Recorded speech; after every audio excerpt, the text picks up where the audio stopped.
So today we will start with the topic of chance and probability. Children, you must have come across these kinds of statements like there is no chance of it raining today, and also things like it is quite probable that India will win the World Cup. Right? So chance, probability, we normally use these words in our day-to-day life. So let us understand what exactly do they mean. Now let us consider the following statements like the area of a square increases as the length of the side increases. Do you all agree with this statement? If I increase the side of the square, suppose this is the square of say 1 centimeter sides, its area will definitely be 1 centimeter square. On the other hand, if I increase the side of the square to 2 centimeter, then its area will definitely be 4 centimeter square. We don't have the possibility that the side of the square is increasing but its area is decreasing. So what can I say about the statement? The area of the square increases as the length of the side increases. You can say this event is a sure event, means it is surely possible, it is definitely possible, it is certain to happen. Okay, now look at the second part. A seed starts germinating and it becomes a tree in 1 second. Is that possible? It is never ever possible. Okay, a seed has started germinating and now it has turned into a big tree. That is not possible. So this statement, we say it is an impossible statement. It's an impossible statement. The third statement is a student writing an examination will get 95% marks. Now this statement may or may not be possible. Means the student may get 95% marks, he may not get 95% marks. So out of the three statements, you have seen the first statement was a sure event, second one is impossible event, and the third is may or may not. It means that there is some chance of happening this event or there is a probability of happening this event, but not sure. Alright. Similarly, now suppose I consider the case of a coin. Suppose I toss a coin. How many outcomes do you observe? If I take a coin, suppose if I toss a coin, I might get a head or a tail. These are the only two outcomes. Okay. So if I ask you, getting a head, what do you say about this? If I toss a coin, getting a head, is it an impossible event or a sure event, or it may or may not happen? So we will say the third one is true, that it may or may not happen. It may be possible that a head appears, it may be possible that a tail appears. So we say that what are the total number of outcomes when I throw a coin? Total number of outcomes when we throw a coin is equal to 2. What are the two outcomes? A head or a tail. इसके अलावा और कुछ नहीं हो सकता. These are the only two things. Then what are the number of favorable outcomes? Number of favorable outcomes. Now what is the favorable outcome in this? That is head. There is only one chance, there is only one possibility that the head may appear. Okay. So we say the probability of getting a head is equal to number of favorable outcomes divided by the total number of outcomes. This is how we find out the probability. That is the formula for finding out the probability. Number of favorable outcomes divided by the total number of outcomes. So number of favorable outcomes is 1, whereas the total outcomes was 2. So what is the probability of getting a head when we toss a coin? That is equal to 1 by 2. Similarly, if I ask you, what is the probability of getting a tail when I toss a coin? Again, you can say the favorable outcome is only one, that is tail, and total number of outcomes is 2. So, 1 by 2 and 1 by 2. The probability you will find will always be less than 1 unless and until it is a sure event. Probability of any sure event is equal to 1. In this case, I'll give you an example of a sure event. Suppose I say, find the probability of getting a head or a tail when I throw a coin. So what are the total number of outcomes when I throw a coin? That is 2. In this case, what are the favorable number of outcomes? Will that also be 2 in this case? Because I am finding out the probability of a head or a tail. So I have 2 possible outcomes in this, favorable outcomes. So I'll write 2 upon 2, which is equal to 1.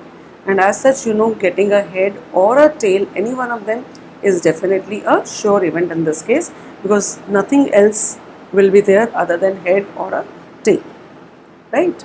Similarly, I take another example. Say I throw a dice. All of you have seen a dice. A dice has 6 numbers. Okay, so what are the possible outcomes, the total outcomes when I throw a dice will be what? Either a 1 will appear, 2, 3, 4, 5 or 6. These are the possible outcomes, the total number of possible outcomes.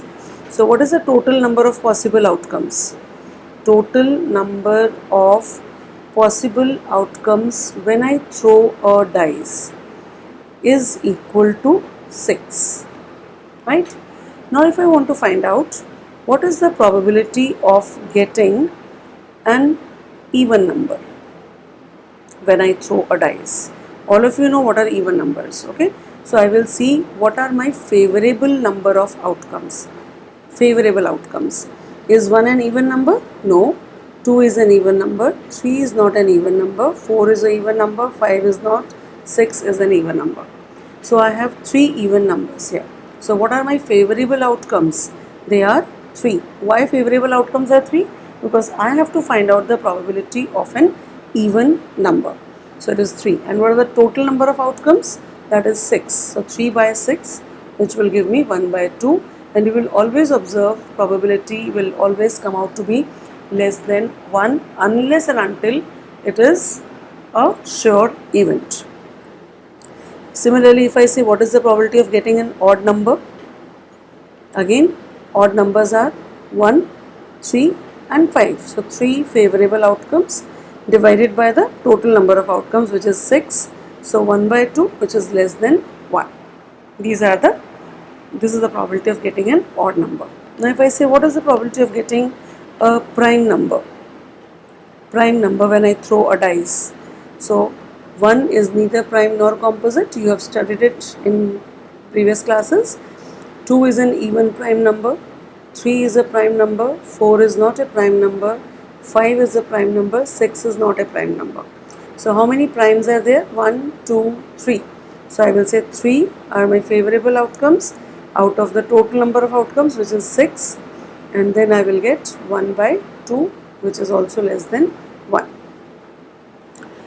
If I say what is the probability of finding a number less than or equal to 6, I am saying either the number should be less than 6 or it should be equal to 6. So which all numbers will I consider? Less than or equal to 6. I will consider all the numbers 1, 2, 3, 4, 5, 6 because they all are either less than 6 or equal to 6. So what is the favorable number of outcomes? 6. Total is also 6. So my probability is coming out to be equal to 1, and hence I will call it a sure event. Okay. Similarly, if I say find the probability of a number greater than 6 when I throw a dice. What is the probability of getting a number greater than 6? Is there any number appearing here which is greater than 6? No number. So favorable outcomes will be 0. out of 6, which is equal to 0.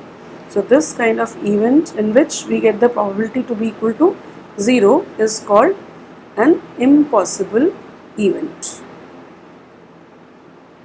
Right? Now let us take one more example. Suppose I say that there is a box, right, in which I have some red balls, some of them are red balls and some of them are, say, green balls, and maybe some of them are black balls also. I have mixed up all the balls in the container.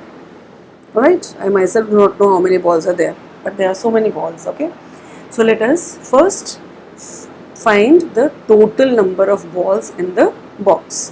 This is a box full of balls. So how many total number of balls are there? Let us count. 1, 2, 3, 4, 5, 6, 7, 8, 9, 10, 11, 12, 13, 14, 15, 16, 17 and 18. Total balls in the box is equal to 18. If I want to know what is the probability of getting a red colored ball from the box, what is the probability? कितनी possibility है that I can take out the red colored ball from the box? So favorable outcomes will be red colored balls. Let us see how many red colored balls are there. 1, 2, 3, 4, 5, 6. 6 out of 18. That gives you 1 by 3. And you know 1 by 3 is also less than 1. Similarly, what is the probability of getting a black colored ball from the given box? A black colored ball. 1, 2, 3, 4, 5, 6. I can see only 6 black balls here out of 18. Again the probability will be 1 by 3, which is less than 1. And similarly the probability of getting a green ball is equal to 1, 2, 3, 4, 5, 6. By chance, see, all of them were equal.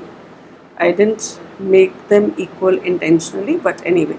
So all the 3 balls, they have the probability 1 by 3 of taking out each kind of ball. If I say what is the probability of getting a red or a green ball, a red or a green ball. So now what are my favorable outcomes? I will count the red and green balls together, which will come out to be 12 out of 18. So it will be 2 by 3. Probability will be 2 by 3, which is also less than 1. If I say what is the probability of taking out a red, green or a black ball, red or a black ball, what is the probability? We'll again count all the balls. They are 18 in number. 18 by 18 will give me 1. So this kind of event is a sure event. And in the same case, if I say find the probability of a blue ball. So can you see any blue ball in the given box? No. So there is no favorable outcome, that is 0 out of 18, which is equal to 0.